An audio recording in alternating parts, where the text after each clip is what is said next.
everybody, it's Colette with Blessings Craft Therapy with another project. Friends, let's make a cutting board with this fabric scarf I got from Dollar Tree.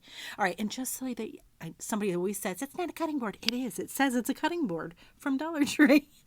All right, so I start by removing all the little nubbies and I wipe it down with some alcohol. The nubbies are just on it with like glue. It's easy. Then I have this like infinity scarf thing from Dollar Tree. Look at the bees all over it.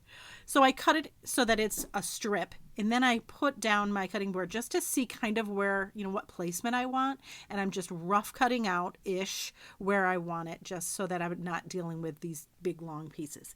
And yes, we'll save these because I've got other projects in mind for this cute infinity scarf.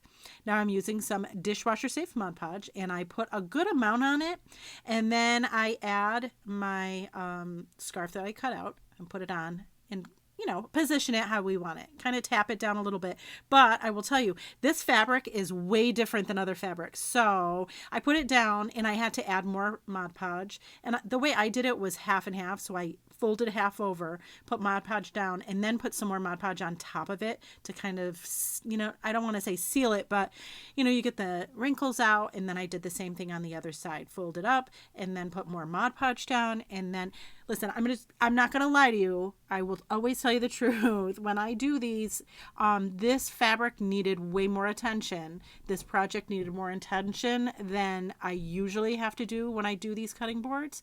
So as you'll see, I put it down and then I put a top layer on, but you have to keep like adjusting it. It's stretchy kind of, and wrinkles super easy. The other thing is I had to keep going over it because there were like air bubbles underneath. So all I did was I would put the top layer on. I let it dry for a little bit. It's not fully dry when I'm doing this, but I'm just rough cutting it.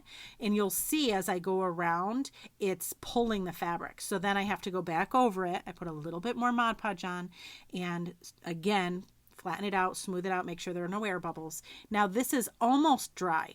I flip it over and I'm going around. This is the only way I found to get a really close cut of the fabric, and I'm angling my my scissors towards the bottom.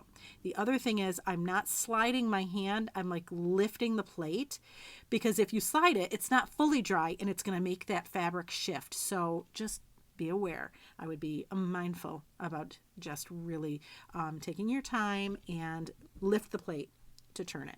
All right, so then again, we go over it again with some more Mod Podge.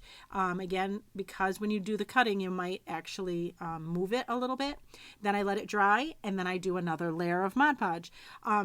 Truth be told, probably did 3 layers total, but look at this is now dry, and we're just going to add those little nubby feet back on. You could use E6000 on the little nubbies if you wanted. I didn't because they adhered just fine. And then you want to let this dry really well.